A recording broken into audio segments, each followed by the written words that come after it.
دوستان عزیزم سلام. برای مشتری عزیزمون موهای به شدت خشک و دهیدراته‌ای داشتن با دستگاه نانو استیم براشون اکسیژن رسانی براشون انجام میدیم. به این صورت که ما دستگاه رو روشن میکنیم.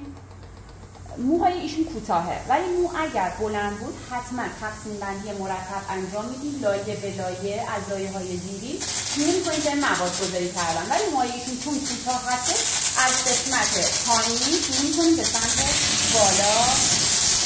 تماشیات داره دست الان چرخاب بخار دستگاه خیلی زیاد هستش. من یه مقدار سرعتش رو کم کردم و به این صورت شروع می‌کنیم به کار کردن براتون. میگم که موهاتون کوتاه هست ما کاملا مسلط تصویر موهاتون. در ضمن هم بهتون بگم که از این رسیور گردنی شما میتونید استفاده بکنید که وقت دارانتون پیش نشه. ولی میگم چون موهاتون کوتاهه خیلی تایم زیادی ما برای ایشون نمیذاریم.